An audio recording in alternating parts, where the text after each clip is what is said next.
So by the way, all of these presentations today are going to be available by video, or at least, well, all of them by audio, most of them by video, on the Spring Rising website soon. Last fall, Cindy put out the call. Cindy Sheehan, you may have heard of her. She put out the call for mobilization this spring, and I responded to her, and I just suggested a tweak that it be at this time on the 12th anniversary of Shock and Awe. And then we had a meeting in January at when we were protesting 13 years of Guantanamo, and I put out a call, and I didn't think people in the room were really into it, and then I said it again. And I said, okay, I'm going to give up. Nobody's into it. And Medea Benjamin said, no, wait, I think you convinced me. So anyway, here we all are. And that is all to say that it is really important we're here. And when I suggested this panel, Cindy immediately said, well, I want to be on that panel. So here she is.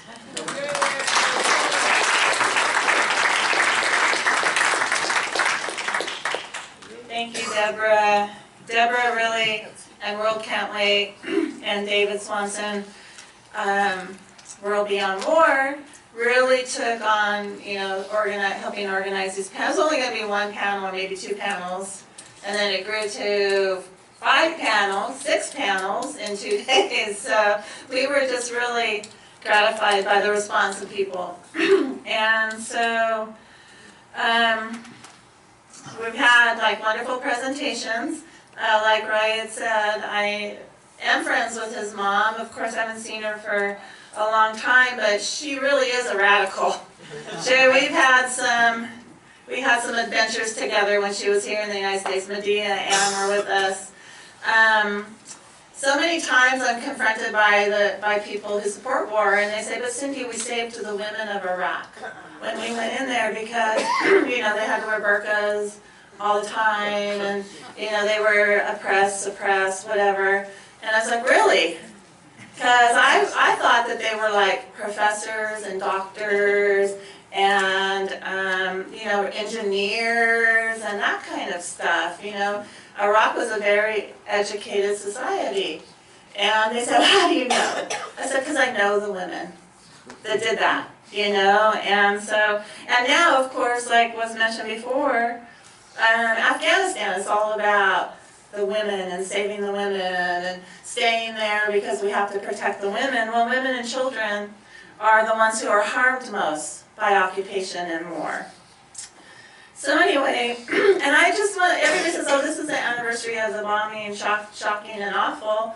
Raya's experience, and I was sitting on my couch watching it in California with tears streaming down my eyes, for the people of Iraq, but also for my own son, because he was in the military. And so I was telling Raya before it started, every time we talk about these things, not every time, but a lot of times we talk about these things, it's all how does it affect the people of the United States? How does it affect veterans? How does it affect, people like me and Kevin Lucy, who spoke earlier, whose son committed suicide when he came home from Iraq?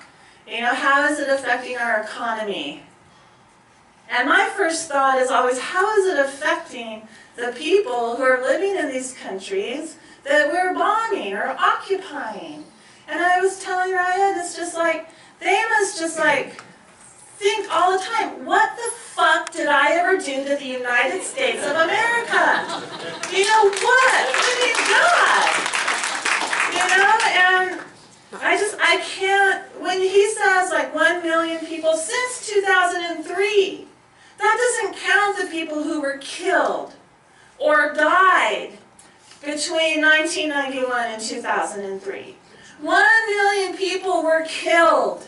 5 million people displaced, millions of people internally displaced, and the country is toxic with depleted uranium and other toxins.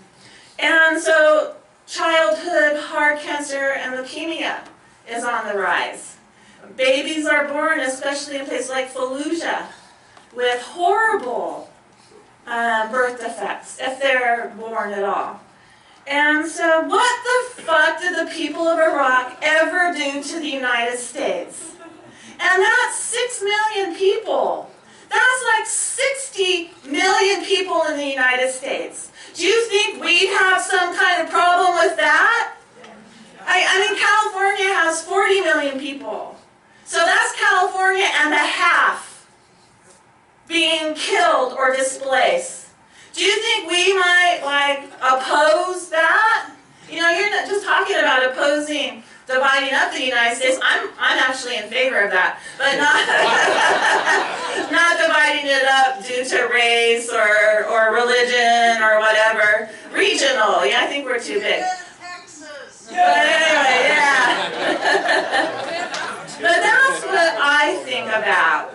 And so Chalmers Johnson, I think, wrote that brilliant book, Blowback. And so in Iran, all of a sudden in 1979, what we did there in the 50s by overthrowing Mossadegh and installing the Shah, oh, it's just blowback. And like Rai said, oh, geez, that's really an unfortunate consequence or something. And the blowback of supporting the Taliban in the proxy war we had against the USSR in Afghanistan. Kind of bit us in the ass a little bit. But didn't bite anybody on 1600 Pennsylvania Avenue or anybody in Congress or the war profiteers. Didn't bite them in the ass. They were happy about it. I don't know if they were happy about it. Somebody said earlier they're amoral. You know, sociopaths. Oh, Bill said that. So anyway, what the problem is, I think, I've only been in this movement for 11 years since my son was killed. But what I've observed is that liberals, of which I don't consider myself one, they like to pick and choose which military interventions they're going to support or oppose. And many organizations, from what I understand, weren't opposed to an invasion of Afghanistan because they attacked us on 9/11. Whatever, what the fuck. And so I'm sorry if I'm offending anybody by all these F-bombs I'm throwing around. But, you know, I listen to these stories and it really pisses me off.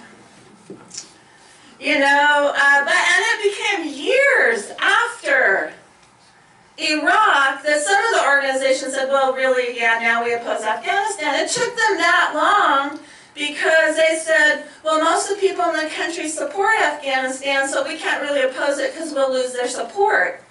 Well, do you goddamn support war or do you oppose war? Does it? I don't take a public opinion poll when I want to, I mean, you know, obviously I don't give a fuck, but, you know, I don't take any of these public opinion polls saying, oh, should I come out against military intervention against ISIS? No.